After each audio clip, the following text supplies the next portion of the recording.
So we're outside. It's wonderful outside. Trying to keep the vibes light because the pod's not going to be super happy. We have Lucas here today because it's been one day. We're about 10 hours, 12 hours removed since the Warriors season is over. They flashed this graphic last night that showed the Warriors have not lost in the playoffs. That wasn't in the finals in the entire Steve Kerr tenure. So I'm sure this loss stings a little bit differently tonight. So can you just talk to me? How do you feel right now, just as a fan, as someone who's been used to seeing your team go to the finals year after year after year? Yeah, I mean, so there's a lot of things going through my mind, but it hurts a lot more when that has been the case. I know you hate to hear that because it's like, you know, a lot of people who don't get to root for like super successful teams don't want to hear that because it's like, oh, okay, to be able to make it to the second round might be a really good thing for a lot of teams, or you know, to get eliminated in the second round shouldn't hurt worse than getting eliminated in the finals. You know what I mean? But for the Warriors, like, it hurts so much more because every season you get conditioned as a Warriors fan since 2015 to be like, you know, this is a championship run. Yeah. Right? You start watching the beginning of the year and you're like, this is the story. You're playing it out in your head like, oh, and then it went down. Like, you know, you lose 4 games in a row or something like that, and you're like, and we're gonna look back on this and be like, and we won the chip, you know. And it just didn't happen this year. Like, and it's still pretty shocking to me to think that it's the same team.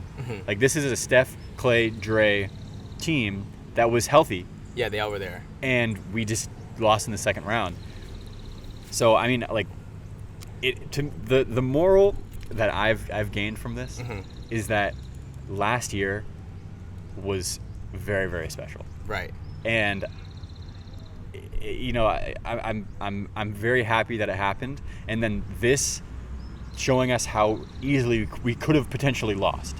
Like 6 games to the Lakers, the 7 seed. Like, that's not, you know, that's not like I look back at last year, and I think last year's story was that you were hurt most of the year, and that you got all your guys back at the right time just before the playoffs. You had enough time to sort of like gel with Andrew Wiggins and Gary Payton in them, and then you went on your run, and then that's why you surprised everyone because you were hurt the whole year. But from the beginning of the season, it was kind of a rocky boat, right? It starts off with Draymond punching Jordan Poole in the face, and I'll be honest, I remember when the season began and feeling like there was a bit of a cloud hanging over the team with that moment. Like, they didn't have a moment during the season opener where like they hugged, you know, like in front of the whole crowd, and everyone's like, oh, okay, everything's all good. And there were moments in the playoffs this year where like you could see from like fan angles where Draymond like wants to talk to Jordan Poole about something, like maybe it's like defense or whatever, want to give him a little pep talk. Yeah. And then Jordan Poole kind of brushes him off 100%. So from a fan, like, as a fan who watched the team the whole year, do you feel like that moment had a lot more like ripple effect than the team even acknowledged, or even like Draymond acknowledges on his podcast and whatnot? Like, he even actually talked about it a little bit during the post game. He said like, oh, there was some things at the beginning of the season that we didn't handle. Yeah. How do you think that was handled, and what were your takeaways from that? You know, I really don't think that moment, like, I felt like that moment really caused a rift in the team for the first few weeks of the season. But then it's like, you know, you've been in fights with your friends. You know what I mean? Like, well, no one's ever knocked the other one out, right? Sure. That's a totally different thing. I still feel like, in any case, if you're spending every day together and you get 2 months away from that type of an incident, you're not really thinking about it anymore, especially when it's already in the playoffs and it's like, this is your job. But I will say that Jordan Poole was absolutely god-awful this year, and he regressed so much. So for him particularly, it might have changed something. I don't think that it changed anything. He was what got punched in the face. So yeah, that's the problem. Maybe it just like discombobulated his I think disconnected some neurons. You've been in arguments with your friends, like disagreements. Yeah. But those are like verbal things, right? Yeah. It wasn't like, oh, then I punched you as hard as I could in front of everybody because you made me upset, right?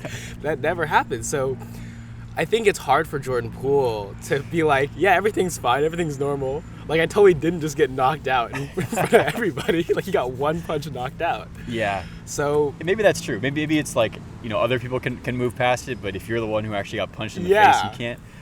In any case, I feel like a huge portion of why we won last year looking back now that we got eliminated this year, in large reason to the fact that Jordan Poole sucked, was that we won because Jordan Poole was so good last year. You know what I mean?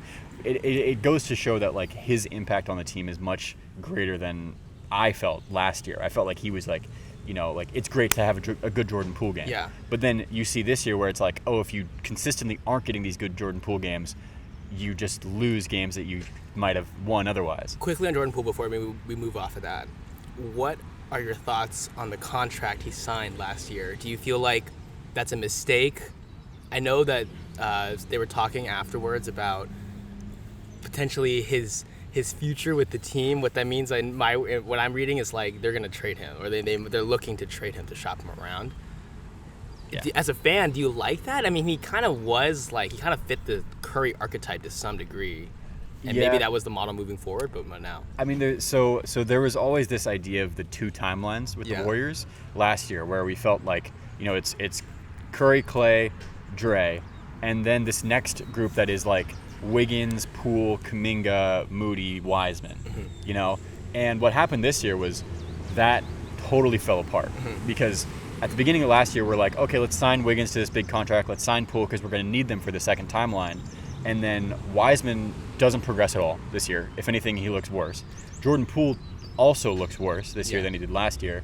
And I mean, Kuminga took a bit of a step. Moody took a bit of a step, but it just really doesn't look like that's feasible at all now. So now looking back on these contracts where you have something like $240 million locked up between Wiggins and Poole, it's not going to work if you want to continue on this timeline, which is, you know, if you're going to have 5 players, Steph, Clay, Dre, Wiggins, Poole, who are all making more than $25 million a year, it's just, how are you possibly going to do that? So if we can trade Poole, then we should. We have to. I just have a hard time thinking about who the right team would be. Like, who would be looking for a player like Jordan Poole? Like the Mavericks? Maybe. Yeah. The Suns?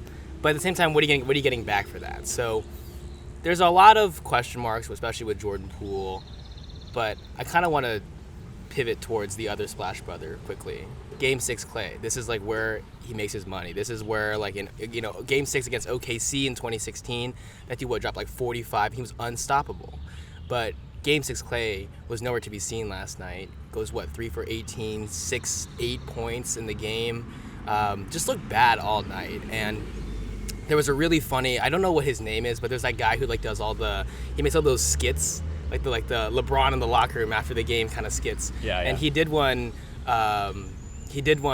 for the Warriors, and it was formatted around Draymond Green doing his podcast from the locker room, like after the game. So Draymond's like talking about how he's like the only weapon and blah, blah, blah. It's kind of a joke, but he made a good point, which is that he's like, well, Clay just chucks it up. It doesn't matter who's in front of him, right? Like AD, 7 foot, LeBron 6'9" next to him. It doesn't matter. He's still gonna throw the ball up. Yeah. Do you feel like Clay took a step back? Like this is the year after his injuries, right? So if anything, we would see a close to, let's call it 100% Clay, where he's not like shaking off the rust or anything. Are you worried as a fan that like Clay doesn't look quite the same? And without him, Steph can't do it on his own that much. No. I'm really going to say no, because Clay, throughout his entire career, he is a shooter, and he knows he's a shooter. So it doesn't matter if he's 3 for 12 from 3. He's going to shoot that 13-3. If he gets a look, he's going to shoot it. He does kind of get in his head a little bit sometimes, where it's like he feels like he needs to take over in a game like this, where last night we were losing by 18 points, and it can spiral if he doesn't hit these shots. But there are enough times in my mind that he does hit the shots where I'm still comfortable with him doing something like that. In the Kings series, he was much better than he was in the Lakers series. And then last year's playoffs, he was also much better than he was this year. I really think that Clay just had a bad stretch at the wrong time. It was not good to have that this series where we really needed the shooting against the Lakers.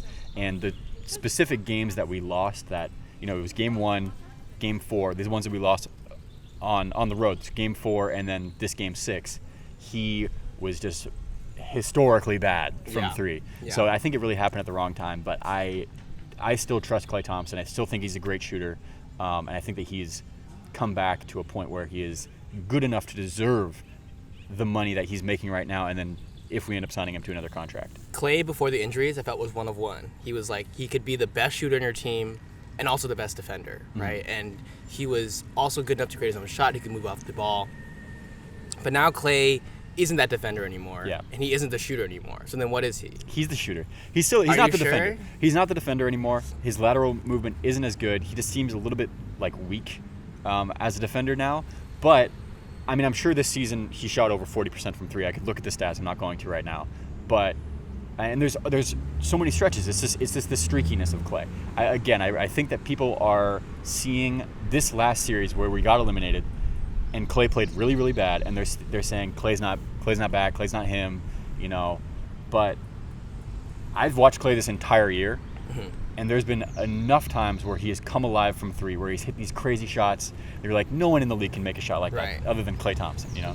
Regardless of what we think or how sad and depressed the Warriors fans may be at this time, you still have Steph Curry. You still have a good ownership, for the now at least, unless Bob Myers decides to leave in the next 2 weeks, of course. But we don't want to talk about that right now. I want to talk quickly about, it wasn't just the Warriors playing poorly last night for the reason why they lost. They also lost because the Lakers played great. And the Lakers are looking like a pretty good team at this moment. It's crazy how the whole season you're thinking, how come Lakers aren't better than they are? And now you see why Anthony Davis and LeBron James, pretty killer combo. But I don't want to make you talk about why the Lakers did so good last night. I want to talk quickly about something that Devin, my brother, brought up, which is we talk about LeBron James as a GOAT basketball player. Is he like the greatest basketball player of all time? But he asked me, is LeBron James one of the greatest humans of all time? Now, you may think that's me being a LeBron James dick writer, and I admit I'm a proud Is he bronsexual. one of the sexiest humans of all life? I don't know. Like He's definitely up there. But the argument kind of follows this, right? He was from an underprivileged background and then made the most of his God-given abilities and his talent, right? Not only does he do that, he then takes his success and builds like a network of success around him. He builds like the I Promise school. You know, he's still in touch with like his high school teammates and stuff like that. He's just generally a good guy, right? Never like had a thing where he like cheated on his wife like Tiger Woods, or like he like beat his kids. He was a good father to Bronny James and his, you know, whatever, Bryce and his daughter. I'm sorry, respectfully. But is LeBron like one of the better people ever to exist? Because like the worst thing you can say about him is that he's corny, right? Yeah, I think the only other thing is like his China affiliations. You know what I mean? Like how he kind of like dick rides like the CCP, Yeah. which is not great. But other than that, yeah, no, I think he's a great person. Like I have no problems with LeBron. I think he's also funny. He's very corny. Yeah, he's but very corny. it's corny in a way that's like just funny at this point, because I feel like we all know LeBron. Yeah. Like, he's been in the media so much that it's like he's kind of like feels like our friend. Yeah, a little you know. bit. And he's a good person, a very good father. He cares so much about his family and he cares about his community. I think he's an inspiration, absolutely. Great moment from a couple nights ago when the Lonnie Walker game happened. Yeah. After the game, LeBron goes, "Yeah, I've been telling Lonnie to stay ready."